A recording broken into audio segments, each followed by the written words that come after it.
Now you'll notice that he didn't get tower pushed, but the one thing about the tower push is they only have like one or two sorcerers, and you'll have like 3 or 4 shaman by the time that they get there. And reason being is, sure, they can get their Arcane Sanctum up, but they still have to run all the way to your base, and your shaman just kind of pop out and they're there.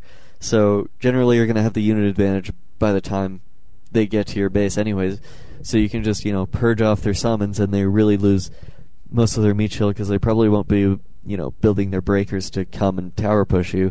Obviously, as a human player, you'd be like, why would you do that? Well, you wouldn't, because it's kind of ridiculous. But, it's always a good thing to just, summon things, and hopefully, wow, that came out retarded. Don't summon things. But yeah, against the tower push, all you really have to do is worry about killing off the sorcerers first, and then going after the militia second, and usually you can get rid of most of their sorcerers by the time that, the towers are half done anyways, so you can take down the towers afterwards. And the great thing about Purge is that, it kind of acts as a type of slow, and, you purge off the summons first, and then you worry about purging units to stop them for the nice unit kill. So generally, it's always a good idea. Actually, sorry, I just thought of this. The Tinker would actually be a great counter to the tower push, just because you can put the factory kind of in your base, but not really in your base, if you know what I mean. Just kind of like outside beside it, and then you could just run the Tinker bots in, and it does massive amounts of damage that way to the towers. So, you could take out the peasants in the towers with the Tinker, and then hopefully, or the Tinker bots, and then hopefully your heroes and your shaman and your grunts can focus down the casters. I haven't really tried it. All I know is that the Tinker bots are just like rape to any type of melee unit.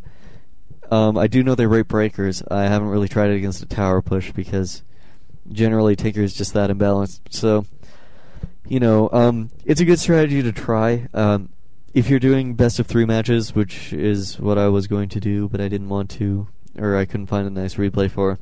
If you are going to do a best of 3 match, it's always good to have like 3 or 4 strategies at your disposal. So it's always good to have something different, like this shaman strategy, to actually, counter him.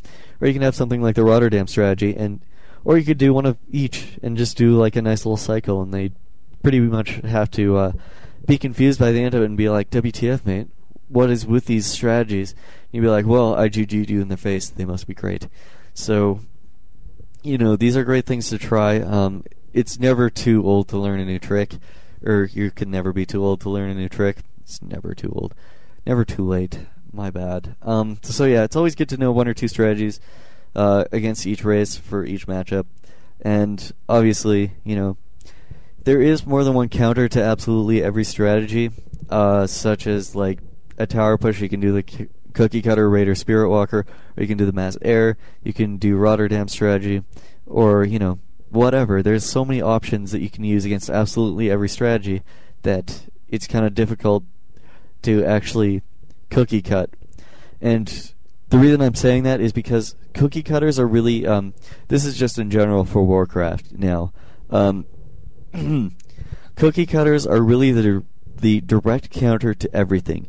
And by the direct counter, I mean, okay, you're a human, you're doing a rifle caster, and your opponent is Night Elf, and they're doing mass chimes, or mass whatever, just mass heavy air or something. So, you go and you push them, and you go, oh crap, he has 1 chime, I kind of focus it down, I better get out before more get here, and then, switch up my army. And what cookie cutting allows you to do is counter everything initially. Mass chimes would obviously kick the crap out of a rifle caster unless you do some crazy polymorphing strategy with a whole bunch of riflemen. That's always good, but technically that's not cookie cutting because you actually have to go to tier 3 for, Master Sorceress. So really, cookie cutting is something that you can either, just do directly, and hopefully they cookie cut back so that you can actually continue to use this, unit combo that you have going for you, or you can, vary it up and change your unit selection. Because generally with cookie cutter strategies, they're kind of built so that they can be kind of versatile. And the reason I say this is because, Orc versus Human, you build 1 Spirit Lodge, 1 Bestiary, and you still have a barracks. All that you don't have is a Tauren Totem, which you'd only be getting if they're going like Mass Breakers for an entire game that lasts a while. So really, cookie cutter strategies, they are good. They aren't the best. They really just counter everything initially, but later on in the game, if they continue to do the weird strategy that they're doing, you're actually going to have to either vary off of it or build some other buildings. Like, in the human's case, you might have to build maybe a griffin aviary, maybe a workshop. Now, it is one thing to say that human isn't as versatile as pretty much every other race, because, with Orc they have their bestiary, which pretty much counters everything. Undead, they have their, slaughterhouse that counters everything, and Night Elf has their stupid Ancient of Lores, and by stupid I mean stupid. So they have those to really counter pretty much everything that you can get. With human, what you have to your advantage is the fact that you can speed build things. So sure, you're relying mostly on casters in your barracks, but you can still speed build something and be like, oh crap, I have like a limited amount of time to actually build a counter to this. I can speed build this, maybe sell off a couple items that I have, because sure, they are useful, but it's more useful to actually have a direct counter.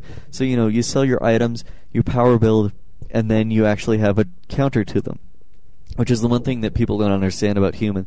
They say, we're not as versatile, blah, blah, blah, everything's in balance, whatever. I really don't feel any sympathy for them. I don't feel any sympathy for anyone, because I'm a random player, and that's how life rolls. So, I'm going to end off the audio with the nice general statement that cookie cutters aren't perfect.